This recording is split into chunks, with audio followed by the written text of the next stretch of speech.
ইযা জাআ আজালুহুম, যখন কোনো মানুষের মৃত্যুর সময় চলে আসবে, এক মুহূর্ত সময় তাকে আগে নেওয়া হবে না। লা ইস্তাখিরুনা সাআ, সাআতান শব্দটার অর্থ এক মুহূর্ত। এক মুহূর্তের ব্যাখ্যার মধ্যে এসেছে পৃথিবীর সবচেয়ে ছোট সময় যেটাকে বলা হয়, এটাকে বলা হয় মুহূর্ত। কি বলা হয়? সবচেয়ে ছোট। তো আমরা সবচেয়ে ছোট করতে পারি কোনটাকে? 1 সেকেন্ড নাকি? 1 সেকেন্ডকেও যদি আপনি 1 কোটি ভাগ করেন, 1 কোটি ভাগ করার পরে ওইটাকে বলা হয় ন্যানো সেকেন্ড। কি বলা হয়? ন্যানো সেকেন্ড বলা হয়। মানে 1 সেকেন্ডকে যদি আমরা 1 কোটি ভাগ করি, তাহলে এটাকে বলা হয় কি? Nano second. তার মানে সেকেন্ডকেও ভাগ করার পরে যেই সময়টা আসে 1 কোটি ভাগের 1 ভাগ, এটাকে বলা হয় 1 ন্যানো সেকেন্ড। তো এই 1 ন্যানো সেকেন্ড হলো সাআত। সুবহানাল্লাহ। 1 সেকেন্ড তো দূরের কথা, 1 সেকেন্ডের 1 কোটি ভাগের 1 ভাগ আগেও আপনাকে জান কবজ করা হবে না। 1 সেকেন্ডের 1 ন্যানো সেকেন্ডের 1 ভাগ আগেও পরেও জান কবজ করা হবে না।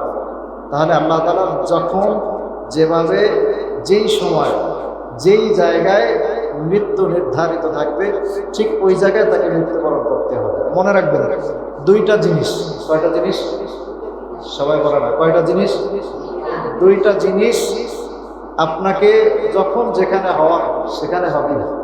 1 নম্বরে রিজিক। 1 নম্বরে কি? রিজিক আপনার যেখানে আছে আপনি সেখানে যাবেন এবং আপনাকে সেই রিজিক গ্রহণ করতেই হবে। রিজিক শেষ, পৃথিবীর কেউ আর আপনাকে ওই রিজিকের দায়িত্ব নিতে পারবে না, আপনাকে খাওয়াতে পারবে না। পারবে? এজন্য দেখবেন মরার আগে অনেক মানুষ 20 দিন 25 দিন একটানা কিচ্ছু খায় না, কিন্তু তারপর মরে না। আছে না? 15-20 দিন 25 দিন হয়ে যায়, তারপরও তার খাবার, কারণ তার নির্ধারিত যা রিজিক ছিল এটা কি হয়ে গেছে? শেষ হয়ে গেছে। তো যখনই শেষ হয়ে যাবে তখন আর আপনার রিজিক আসবে না। তো রিজিক যখন যেখানে আপনার জন্য বরাদ্দ করা আছে ওখানে আপনাকে যেতেই হবে, ওটা আপনাকে খেতেই হবে। 2য় নম্বর হচ্ছে মৃত্যু, মরণ। যখন যেখানে হওয়ার সেখানেই হবে। চুল পরিমাণ আগেও মরবে না, চুল পরিমাণ সময়, তিল পরিমাণ সময় পরেও মারা যাবে না। 2টা ঘটনা বলি, তাহলে বুঝবেন যে মৃত্যু আল্লাহ তাআলা কিভাবে কারটা কিভাবে রাখেন। পয়গম্বর হযরত সুলাইমান আলাইহিস সালাম, নাম শুনছেন? হযরত সুলাইমান আলাইহিস সালামের একজন মন্ত্রী ছিল। এই মন্ত্রী সুলাইমান আলাইহিস সালামের সিংহাসন হলো ফিলিস্তিনে বাইতুল মুকাদ্দাসে। কোথায়? বাইতুল মুকাদ্দাসে সুলাইমান আলাইহিস সালামের সিংহাসন। তো হযরত সুলাইমান আলাইহিস সালাম তার মন্ত্রীদেরকে নিয়ে সিংহাসনের সামনে বসে মন্ত্রীদেরকে নিয়ে সলা পরামর্শ করতেছে। সকালবেলা ধরেন সূর্য ওঠার পরে হযরত সুলাইমান আলাইহিস সালাম মন্ত্রীদেরকে নিয়ে বসছেন, আলোচনা করতেছেন, দেশ কিভাবে পরিচালনা করবেন, কি আশায় আশায় খোঁজ খবর নিচ্ছেন। তো হঠাৎ করে সুলাইমান আলাইহিস সালামের এই মন্ত্রী পরিষদের মধ্যে, এই বৈঠকের মধ্যে হঠাৎ করে আজরাইল ফেরেশতা চলে আসছে। কে আসছে? আজরাইল ফেরেশতার কাজ কি? সবাই বলেন না কার কি কাজ? আজরাইল ফেরেশতা মৃত্যুর ফেরেশতা বলি আমরা, ঠিক না? আসলে জান কিন্তু আজরাইল ফেরেশতা নিজে করে না। আজরাইল আলাইহিস সালাম জান কবজ করে না, এটা তার দায়িত্ব না। হুজুর এই কথা তো জীবনেও শুনি নাই। আজরাইল আলাইহিস সালাম মূলত আমাদের জান কবজ করেন না। আমাদের যিনি জান কবজ করেন তাকে বলা হয় মালাকুল মাউত। কি বলা হয়? মালাকুল মাউত। এই মালাকুল মাউত ফেরেশতা একজন না, অর্থাৎ মৃত্যু দেওয়ার ফেরেশতা একজন দুইজন নয়, কোটি কোটি ফেরেশতা আল্লাহ তাআলা মৃত্যুর জন্য নিযুক্ত করেছেন। আল্লাহ বলতেছেন কোরআনে, قُلْ يَتَوَفَّاكُم مَلَكُ الْمَوْتِ الَّذِي وُكِّلَ بِكُمْ আল্লাহ তাআলা বলছেন মালাকুল মাউত আল্লাযী উকিলা বিকুম, মালাকুল মাউতের কিছু উকিল আছে, কিছু সহকারী আছে, এরা কি করে মৃত্যুর জন্য জায়গায় জায়গায় বন্টন করে। তো আজরাইল ফেরেশতাকে কেন বলা হয়? আজরাইল আলাইহিস সালাম তাকে এই পুরা টিমকে কন্ট্রোল করার জন্য দায়িত্ব দিয়েছেন আল্লাহ রাব্বুল আলামিন। যেহেতু তিনি বন্টন করে দেন যে এই ফেরেশতারা আজকে বাংলাদেশের মানুষগুলোর মারা জান কবজের দায়িত্ব, ওই ফেরেশতারা আমেরিকার, আবার একদল ফেরেশতা রাশিয়া, আর একদল ফেরেশতা ভারত, এইভাবে করে করে হযরত আজরাইল আলাইহিস সালাম সবাইকে বন্টন করে দেন। তিনি হলেন লিডার, আর যারা জান কবজ করে তাদেরকে বলা হয় মালাকুল মাউত। তো হযরত আজরাইল আলাইহিস সালাম তিনি এই সুলাইমান আলাইহিস সালামের এই মিটিং এর মধ্যে এসে দাঁড়ায় আছে, দাঁড়ায় খুব চিন্তা এবং টেনশন করতেছে। হযরত আজরাইল আলাইহিস সালাম দীর্ঘক্ষণ টেনশন করতেছেন, এটা হযরত সুলাইমান নিজে দেখছেন, আর মন্ত্রীদের মধ্য থেকে একজন মন্ত্রী দূর থেকে এটা ফলো করছে। দূর থেকে আজরাইলকে মন্ত্রী দেখা মারাত্মক ভয় পেয়ে গেছে। হযরত আজরাইল আলাইহিস সালাম দীর্ঘক্ষণ পর্যন্ত মিটিং এর পাশে দাঁড়ায় দাঁড়ায় চিন্তা করতেছিলেন। এদিকে সুলাইমান আলাইহিস সালাম সিংহাসনে বসার কারণে কোনো কথা বলতেছিলেন না আজরাইলের সাথে। হযরত আজরাইল ফেরেশতা কিছুক্ষণ দাঁড়িয়ে থেকে কি যেন চিন্তা করে আবার চলে গেলেন। আজরাইল আলাইহিস সালাম চলে যাওয়ার পরে মন্ত্রীদের মধ্য থেকে একজন মন্ত্রী হযরত আজরাইল আলাইহিস সালামকে দেখে খুব ভয় পেয়ে গেছে। আজরাইল চলে গেল, মিটিংও শেষ হয়ে গেল।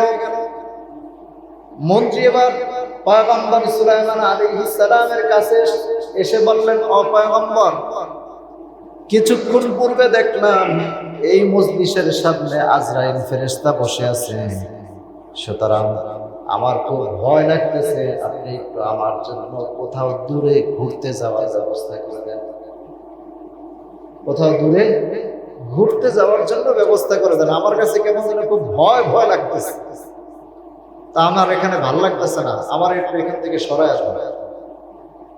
সুলাইমান আলাইহিস সালামের তো একটা সুপ্রিম পাওয়ার ছিল, তার বাতাস তার কথা শুনতো। সুবহানাল্লাহ পড়ে। বাতাসকে তিনি যদি বলতেন, বাতাস আমি একা না, সুলাইমান আলাইহিস সালামের একটা সিংহাসন আছে, কি আছে? ওই সিংহাসন এটা বিনা কলে কোন রকম মানে মেশিন ছাড়া এটা আকাশে উঠছে। সুবহানাল্লাহ। এবং এটা কত বড় ছিল, প্রায় এই সিংহাসনের পার্লামেন্টে সংসদ ভবন, এই সংসদ ভবনে প্রায় 2 লক্ষাধিক সৈন্য নিয়ে তিনি এখানে বসতেন। প্রত্যেকের জন্য একটা একটা করে চেয়ার ছিল, আমাদের সংসদে যেভাবে থাকে না, ঠিক এইভাবে করে প্রত্যেক সদস্যের জন্য একটা করে চেয়ার। সুলাইমান আলাইহিস সালামের নিজের সিংহাসন, এই বিশাল বড় সিংহাসন নিয়ে সুলাইমান আলাইহিস সালাম বাতাসকে বললেন, বাতাস আমার নিয়ে অমুক দেশে চলে যাও। বলতে দেরি হতো, বাতাস সিংহাসন সহ উড়ায় নিয়ে যেত। তো মন্ত্রী বলতেছে, বাদশা, আমার কাছে খুব ভয় লাগতেছে, আপনি একটু মেহেরবানি করে আমার দূর কোথাও কোনো একটা সমুদ্র সৈকতে অথবা কোনো একটা ভালো কোনো জায়গায় নিয়ে পাঠায় দেন, আমি একটু ঘুরে আসি, মনটা একটু ভালো লাগবে। হযরত সুলাইমান আলাইহিস সালাম তাৎক্ষণিক বাতাসকে নির্দেশ করলেন, বাতাস, আমার এই মন্ত্রীর মন খুব খারাপ হয়ে আছে, তার খুব ভয় লাগতেছে, তাড়াতাড়ি করে কোনো জায়গা থেকে ঘুরায় নিয়ে আসো। বাতাস সঙ্গে সঙ্গে পয়গম্বর সুলাইমান আলাইহিস সালামের এই মন্ত্রীর ডাক দিয়া বললেন, তুমি চলো। বলে সাথে সাথে বাতাস মন্ত্রীকে উড়ায়া উড়ায়া হিন্দুস্তানের বড় বিশাল বড় একটা জঙ্গলের মধ্যে ফালায় দিয়েছে। জঙ্গলের মধ্যে ফালায় দেওয়ার পরে হযরত সুলাইমান আলাইহিস সালাম তো তার এলাকায় বসে আছেন। এদিকে দুপুরবেলা হয়ে গেছে, দুপুর হওয়ার সঙ্গে সঙ্গে হযরত সুলাইমান আলাইহিস সালাম ঘরের মধ্যে ঢুকবেন, এমন সময় তাকায় দেখতেছেন ঘরের সামনে আজরাইল আবার দাঁড়ায় রয়েছে। সুলাইমান জিজ্ঞাসা করলেন, সকালবেলা অনুষ্ঠানের সময় তোমারে দেখলাম, আবার এখন আমি ঘরে ঢুকবো, তুমি আমার দরজার সামনে দাঁড়ায় আছো কেন? আজরাইল বলতেছে, বাদশা, আমি জীবনভর মানুষের জান কবজ করেছি, কিন্তু আজকের একটা জান কবজ করতে গিয়ে আমি যোগ দিয়েও মিলাতে পারি না। আজকের একটা মানুষের জান কবজ করেছি, কিন্তু এটা কি করতে পারি না, হিসাবটা মিলাইতে পারি না। বলে কেন, কি হয়েছে? আজরাইল ডেকে বলতেছে, ও পয়গম্বর সুলাইমান, আমি সকালবেলা মৃত্যুর ডায়েরি খুলেছিলাম, খোলার পরে তাকায় তাকায় এক এক করে সবার হিসাব করে দেখলাম আজকে কোন দেশে কোন কোন মানুষ মারা যাবে এবং তারা কি সেই জায়গায় উপস্থিত আছে কিনা। সবগুলো খোঁজ নিয়ে দেখলাম যার যেখানে মৃত্যু সে সেখানেই অবস্থান করছে, কিন্তু সকালবেলা ডায়েরি খোলার পরে আমি একজন মানুষ দেখলাম, আপনার একজন মন্ত্রী, ওই মন্ত্রীর মৃত্যুর জায়গা হিন্দুস্তানে। মন্ত্রী হলো ফিলিস্তিনে, কিন্তু তার মৃত্যুর জায়গা হলো হিন্দুস্তানের জঙ্গলের ভিতরে। বাদশা এত দূর সকালবেলা থেকে এতটুকু সময়ের মধ্যে কেমনে যাবে? আমি একটু দেখার জন্য আসমান থেকে তার কাছে এসেছিলাম। আয়েশা তারে দেখলাম, আমি তো দেখলাম ফিলিস্তিনে, কিন্তু দুপুরের মধ্যে তো যাওয়া সম্ভব নয়। সম্ভব? এখন তো বিমান আছে, কত কিছু আছে, তখন কিছু ছিল। বলতেছে বাদশা, সকালবেলা আমি দেখলাম এখানে তার মৃত্যু, তার হিন্দুস্তানে, কিন্তু সে ফিলিস্তিনে বাইতুল মুকাদ্দাসে। বাদশা, আমি যোগ বিয়োগ মিলাইতে পারতেছিলাম না। আমি ভাবতেছিলাম যে দুপুরবেলা মৃত্যু তার কেমন হিন্দুস্তানে হবে। আমি যখন মিলাইতে পারলাম না, দীর্ঘক্ষণ আপনাদের এই মিটিং এর পাশে দাঁড়ায় দাঁড়ায় চিন্তা করলাম, আমার কাজ হলো জান কবজ করা, আমারে তো তার ওই জায়গায় নেওয়া তার দায়িত্ব না। আমি চিন্তা করলাম সময় হওয়ার পূর্বেই আমি তার কাছে হাজির হব হিন্দুস্তানে। হযরতে আজরাইল ফেরেশতা বলতেছে, বাদশা, আমি সকালবেলা এটা দেখে চলে গেলাম, কিছুক্ষণ পূর্বে তার মৃত্যুর সময় যখন ঘোরায় আসলো, আমি চলে গেলাম হিন্দুস্তানের জঙ্গলে, তার মৃত্যুর জায়গায় যায়া দেখি আপনার মন্ত্রী ওই জায়গায় দাঁড়ায় রয়েছে। আল্লাহু আকবার, জোরে কর।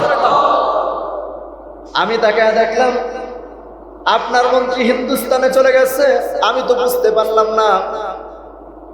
পয়গম্বর সুলাইমান আলাইহিস সালাম বললেন, এটাই হচ্ছে আমার আল্লাহ তাআলার কুদরত। এজন্য আল্লাহ বলেন, কুল ইন্নাল মাউতাল্লাযী তাফিরুনা মিনহু ফাইন্নাহু মুলাকীকুম সুম্মা তুরাদ্দুনা ইলা আলিমিল গায়বি ওয়াশ শাহাদাতি ফায়ুনাব্বিউকুম বিমা কুনতুম তা'মালুন। এজন্য আল্লাহ বললেন, ইন্নাল মাউতাল্লাযী তাফিরুনা মিনহু ফাইন্নাহু মুলাকীকুম। তুমি মৃত্যু থেকে পালাও, কিন্তু মৃত্যু তোমাকে গ্রাস করবে, তোমাকে ধরবে। মৃত্যুর জায়গা থেকে, মৃত্যুর হাত থেকে বাঁচার কোনো সুযোগ নাই। আমাদেরকেও মরতে হবে, হবে কিনা? আসার সিরিয়াল আছে, কিন্তু যাওয়ার সিরিয়াল নাই। কুল ইন্নাল্লাযী তাফিরুনা মিনহু ফাইন্নাহু মুলাকীকুম। এই আয়াতের তাফসীরে আরো একটা ঘটনা এসেছে, হযরত ইদ্রিস আলাইহিস সালাম। হযরত ইদ্রিস আলাইহিস সালাম তিনিও মৃত্যুকে খুব ভয় পাইতেন। হযরত ইদ্রিস আলাইহিস সালাম একদিন আল্লাহর কাছে চিন্তা করলেন বসে বসে, দুনিয়ার ভিতরে তো মরতেই হবে, মরণ ছাড়া তো কোনো উপায় নাই। সুতরাং মরণ তো সব এই দুনিয়ার ভিতরেই, ঠিক না?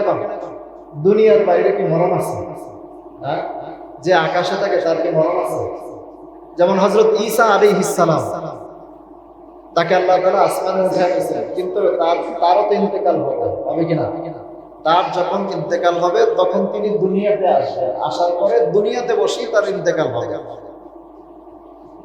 আসমানে কিন্তু তার ইন্তেকাল হবে না। তার মানে বোঝা গেল মওতটা হবে দুনিয়াতে, উপরে হবে না। হযরত ইদ্রিস আলাইহিস সালাম তিনি চিন্তা করলেন যে দুনিয়াতে তো থাকলে মরা লাগবে, এক কাজ করি দুনিয়া থেকে কোথাও পালাতে পারি কিনা দেখি। একটু গভীরভাবে মনোযোগ করুন, দুনিয়া থেকে পালাতে পারি কিনা আমি একটু দেখি, খেয়াল করে। হযরত ইদ্রিস আলাইহিস সালাম দুনিয়া থেকে পালানোর নিয়তে একজন ফেরেশতার সাথে খুব ভালো বন্ধুত্ব করলেন। কি করছেন? কথা বলেন, আপনারা কি আমার কথা বুঝেন না নাকি? কি করছেন? ভালো বন্ধুত্ব করলেন একজন ফেরেশতার সাথে, যে নিয়মিত আসমান থেকে আসা যাওয়া করে। খুব বন্ধুত্ব করার পরে হযরত ইদ্রিস আলাইহিস সালাম একদিন ফেরেশতার কাছে কথা বলতেছে, বন্ধু তার সাথে তো কথা বলে, গল্প করে, কত কিছু করে।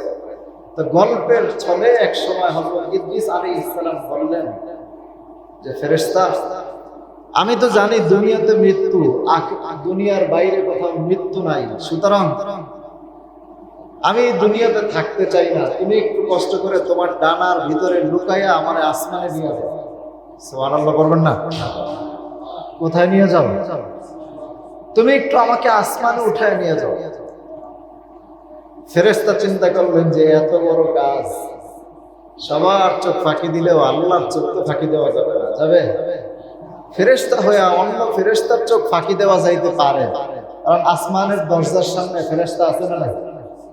তো আসমানের দরজার এখানেও তো ফেরেশতা আছে, ওদেরকেও আমি ফাঁকি দিয়ে যেতে পারবো, কিন্তু আল্লাহ যদি আমার ধরে, কারে তুমি চিন্তা করো না, আমি বলবো যে আল্লাহ আমি ওরে বাধ্য করছি নেওয়ার জন্য।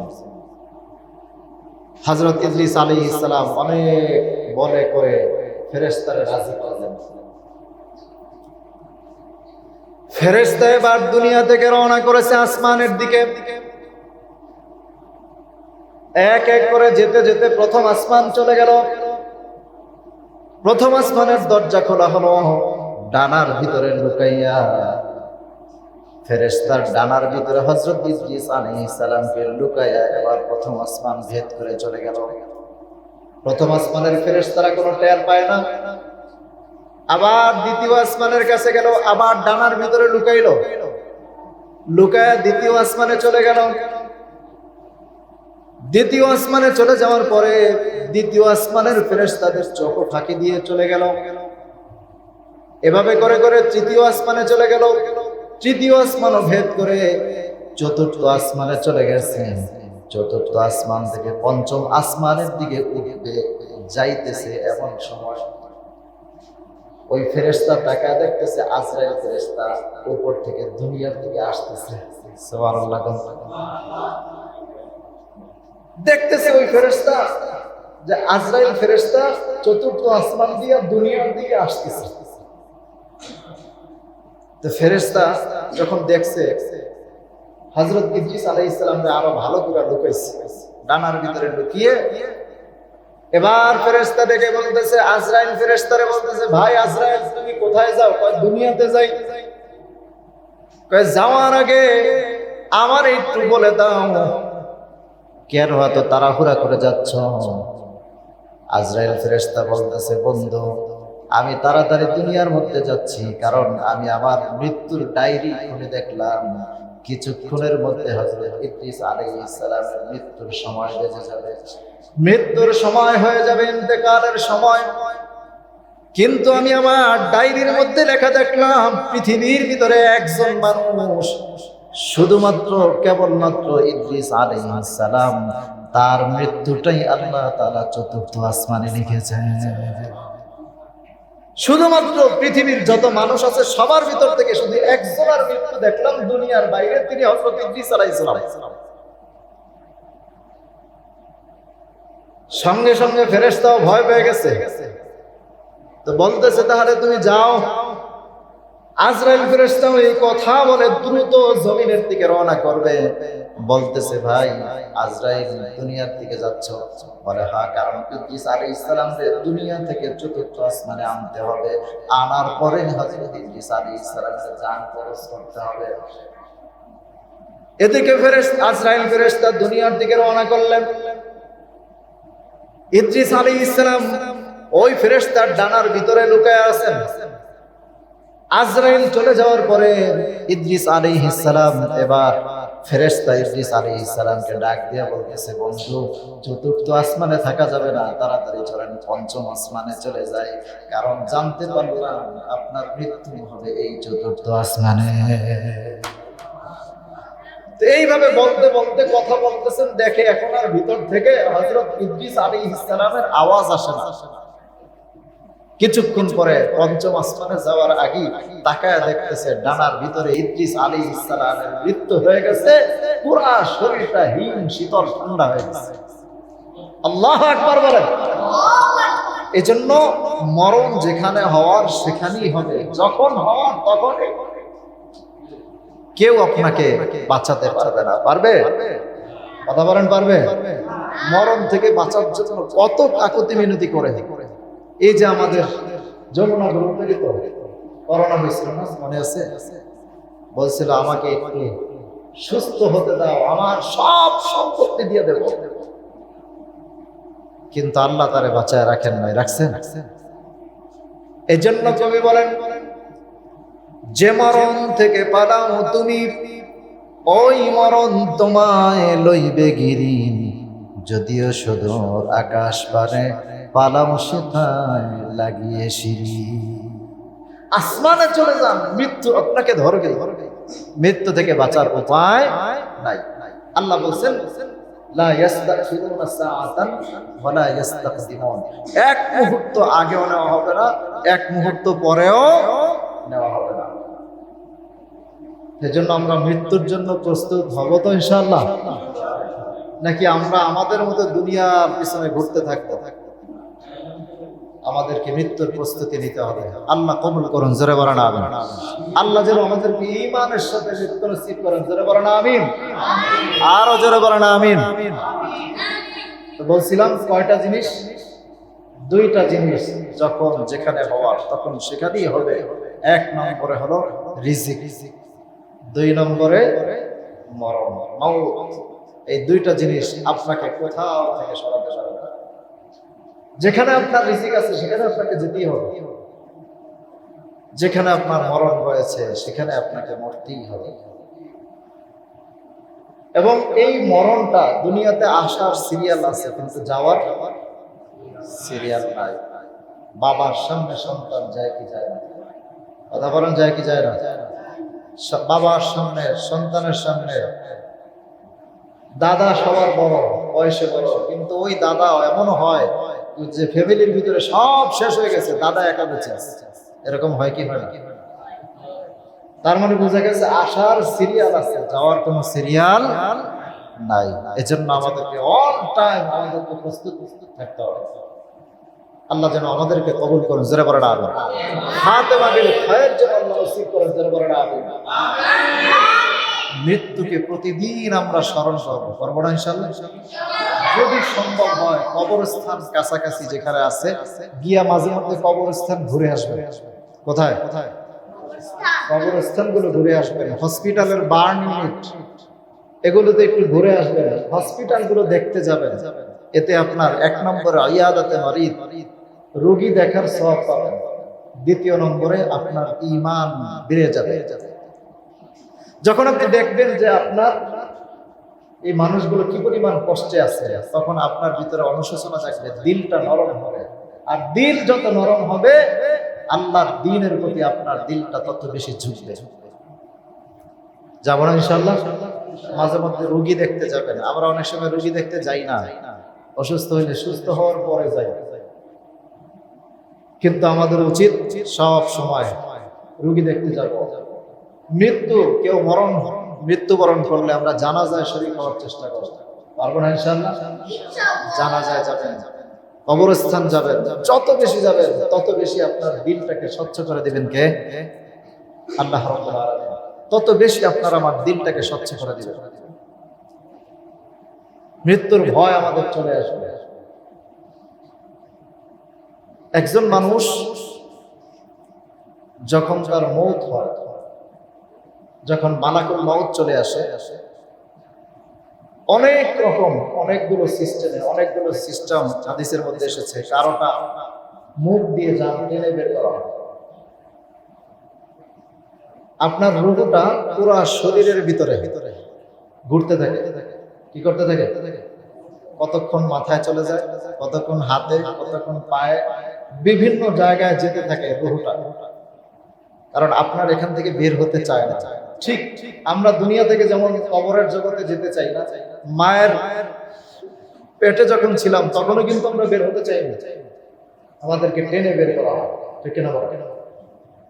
এক জগৎ থেকে আর এক জগতে মানুষ যাইতে চায় না। ঠিক মৃত্যুর সময় আমরা যেমন যাইতে চাবো না, মায়ের গর্ভ থেকেও আমরা ওইভাবে আসতে চাই না। কিন্তু মৃত্যু যখন হবে তখন আপনাকে টেনেই নেওয়া হবে, আপনি যতই চান যাইবেন না। এই পৃথিবীর ভিতরে বড় বড় শক্তিশালী যারা ছিলেন, সবচেয়ে বড় পাহলোয়ান যারা ছিলেন, বেশি শক্তিশালী, তাদের ভিতরে একজনের নাম হযরত শামাউন আলাইহিস সালাম। তার নাম কি? শামাউন আলাইহিস সালাম। কিতাবের মধ্যে এসেছে তিনি যখন ইন্তেকাল করেন, ইন্তেকালের সময় তার সামনে বিশাল বড় একটা প্রাচীরের দেওয়াল ছিল। কি ছিল? প্রাচীরের দেওয়াল ছিল। তো তিনি যখন ইন্তেকাল করবেন, তার জান কবজ করার সময় মালাকুল মউত যখন তার জান নিয়ে টান দিছে, তো কিতাবের মধ্যে লিখেছে তিনি তার পা একটা জোরে ধাক্কা দিয়েছেন। পা দিয়ে এত জোরে ধাক্কা দিয়েছেন, দেওয়ার সাথে সাথে সেই বিশাল বড় প্রাচীরের দেওয়ালটা সাথে সাথে ভেঙে টুকরা টুকরা।